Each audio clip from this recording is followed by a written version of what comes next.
स्वागत है life science by DDR sir के क्लास में। कल के क्लास में हम लोग पढ़े थे साइक्लिक फोटोफॉस्फोराइलेशन। आज हम उससे आगे स्टडी करेंगे।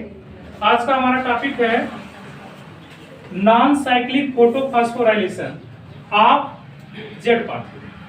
तो पहले हमको जानना होगा कि नॉन साइक्लिक फोटोफॉस्फोराइलेशन क्या है। लास्ट टाइम में हमने बताया था फोटोफॉस्फोराइलेशन क्या है। फोटोफॉस्फोराइलेशन का मतलब यहाँ पे लाइट दिख रहा है, यहाँ लाइट है और यहाँ लाइट है। इसके अलावा आपको यहाँ पे एटीपी दिख रहा होगा। Formation of ATP in the presence of light is termed as photophosphorylation. लेकिन यहाँ पे आगे लिखा हुआ नॉन साइक्लिक। तो साइक्लिक और नॉन साइक्लिक का मतलब पैटर्न से है। अगर ये एटीपी सनलाइट के प्रेजेंस में साइक्लिक पैटर्न में हो रहा है तो दैट इज साइक्लिक फोटोफॉस्फोराइलेशन। अगर यही काम साइक्लिक फॉर्म में ना होकर के एक जेड स्कीम में हो या एक जेड लाइक स्ट्रक्चर में हो तब हम इसको बोलते हैं non cyclic photophosphorylation of Z pathway. Pathway का मतलब रास्ता है, यहां से चलना है, ऐसे से चलते चलते चलते चलते ऐसे।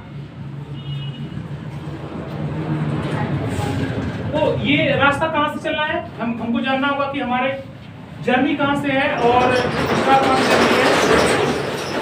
तो we will start from PS second जिसका वेवलेंथ 680 नैनोमीटर है। हम यहां से जर्नी स्टार्ट करते हैं।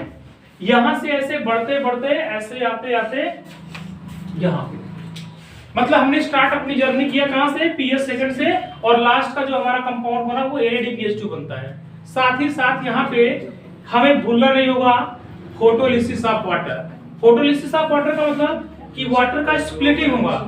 वाटर का स्प्लिटिंग होगा किसके प्रेजेंस में, इन द प्रेजेंस ऑफ लाइट। कभी कुछ बच्चे इसको हाइड्रोलिसिस समझ लेते हैं। तो हाइड्रोलिसिस अलग फिनोमेना है और फोटोलिसिस अलग है। हाइड्रोलिसिस आप केमिस्ट्री के लैब में करा सकते हैं, लेकिन photolysis is never possible in the lab. Whenever you are study about photolysis, you must have studied the non-cyclic photophosphorylation. अब यहाँ पे इसका मतलब क्या है कि जैसे ही नॉन साइक्लिक फोटोफॉस्फोराइलेशन स्टार्ट होता है, पीएस मतलब फोटो सिस्टम या पिगमेंट सिस्टम सेकेंड पे जिसका वेवलेंथ 680 नैनोमीटर है, इस पे लाइट फॉल करती है। लास्ट टाइम मैंने बताया था कि लाइट जैसे ही फॉल करती है तो क्लोरोफिल में सेंट्रल मेटल आयन होता है मैग्नीशियम। मैंने क्लास भी बताया था कल भी कि जब हम स्ट्रक्चर की बात करते हैं क्लोरोफिल के तो 4 फायरिंग हेड होता है, उससे एक टेल होता है, फाइटोन टेल बोलते हैं। तो यहाँ पे क्या होता है कि 4 फायरिंग हेड पे सेंटर में उसके मैग्नीशियम आयन जैसे ही लाइट फॉल करता है और लाइट फॉल करने के बाद से वहां से 2 इलेक्ट्रॉन जंप करते हैं, क्योंकि पता ही है कि आउटर मोस्ट सेल में उसके 2 इलेक्ट्रॉन होते हैं। 12 एटॉमिक नंबर होता है Mg का, सेकंड ए का एलिमेंट है, ठीक है। इसके अलावा जब यहां से इलेक्ट्रॉन निकलता है तो पहला इलेक्ट्रॉन एब्जॉर्ब करने वाला, रिसीव करने वाला एक्सेप्टर कौन होता है, क्यूनोन। क्यूनोन इलेक्ट्रॉन को ट्रांसफर करता है प्लास्टोक्यूनोन को, और प्लास्टोक्यूनोन से इलेक्ट्रॉन आता है साइटोक्रोम B6 में, और यहां से F में आने के लिए जरूरत होती है एनर्जी की। वह एनर्जी कैसे आता है, जब एडीपी और इनऑर्गेनिक फॉस्फेट आपस में जुड़ते हैं तो एक मॉलिक्यूल एटीपी का बनाते हैं। एटीपी का मतलब एनर्जी कॉइंस बोलते हैं, ऊर्जा का सिक्का बोलते हैं। अब यहां से इलेक्ट्रॉन आता है कहां, प्लास्टोसाइनिन, नॉट प्लास्टोक्यूरिन, प्लास्टोसाइनिन में आता है। प्लास्टोसाइनिन से फिर इलेक्ट्रॉन भेज दिया जाता है किसको, पीएस फर्स्ट। अब यहाँ पे देखो पीएस फर्स्ट में जैसे इलेक्ट्रॉन आता है और लाइट पड़ती है, वह एक्सीलरेट होकर के मतलब एक्साइटेड स्टेट में आकर के सीधे इलेक्ट्रॉन जंप करता है किसके पास, फेरेडॉक्सिन। और फेरेडॉक्सिन क्या करता है, अपने इलेक्ट्रॉन को देता है NADP+ को। ये पॉजिटिव है, नेगेटिव चीज को लेकर के नेगेटिव हो जाता है। ये मतलब पॉजिटिव से नेगेटिव हो गया, क्यों, ड्यू टू रिसीविंग ऑफ क्या, नियम भी है, अगर इलेक्ट्रॉन रिसीव करोगे तो नेगेटिव आयन होगा तुम्हारे पे। तो यहाँ पे देखो NADP+ से NADP- हो गया, और उसके बाद से यहाँ पे जब फोटोलिसिस होता है तो यहाँ पे आप देख सकते हैं कि 2 हाइड्रोजन आयन या 2 प्रोटॉन निकल रहे हैं, और यहाँ पे ऑक्सीजन का एक मॉलिक्यूल, सिंगल मॉलिक्यूल बन रहा है, और ये आ जाता है यहाँ से पीएस सेकंड में, और यहाँ पे जो प्रोटॉन है वो चला आता है किसके पास, एनएडीपी माइनस के साथ, और एनएडीपी माइनस और दो प्रोटॉन आपस में जुड़ करके क्या बनाते हैं, NADPH2 बनाते हैं। तो इस तरह से हम देख रहे हैं कि ये जो नॉन साइक्लिक फोटोफॉस्फोराइलेशन है वह एक जेड लाइक स्कीम में या जेड लाइक पाथवे में चल रहा है, और दो फोटो सिस्टम इन्वॉल्व हो रहे हैं यहाँ पे, पीएस सिस्टम सेकेंड और पीएस सिस्टम फर्स्ट, और लाइट इसेंशियल है इस प्रोसेस को प्रोसीड होने के लिए।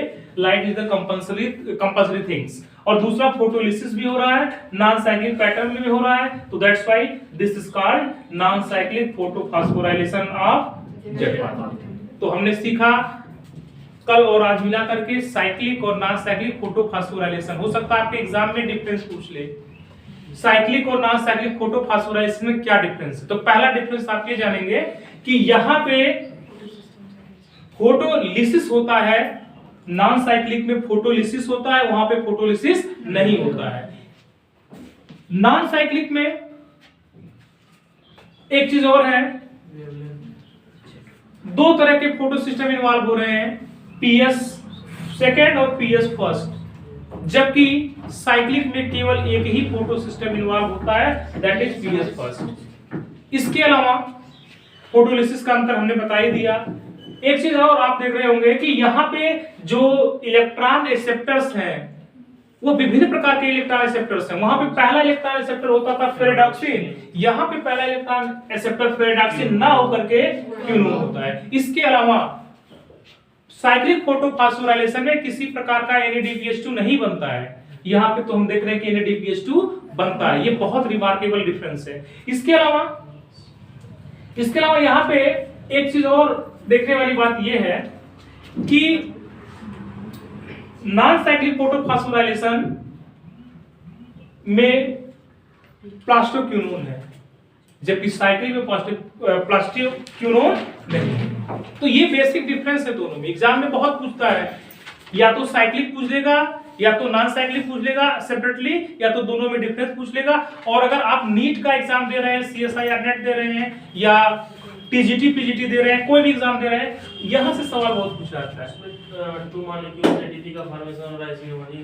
हाँ, यह भी बात आप ध्यान में रखेंगे कि वहां पे 2 ATP बनता है, यहाँ पे डायरेक्टली 1 ATP बनता है। इस बात का भी आप ध्यान रखेंगे। हाँ, एक बात और है कि NADPH2 भी एनर्जी रिच कंपाउंड है। एक NADPH2 से कितने ATP बनते हैं, 3 बनते हैं। तो 3 वहां बन गए, एक यहाँ बन गए, 4 कह सकते हो कि टोटल ATP की जो संख्या है नॉन साइक्लिक फोटोफॉस्फोराइलेशन में 4 है, एक डायरेक्टली है और 3 इनडायरेक्टली है। ठीक है, और वहां पे कितना है, 2, केवल 2 ATP का फॉर्मेशन होता है in the case of cyclic photophosphorylation. इसके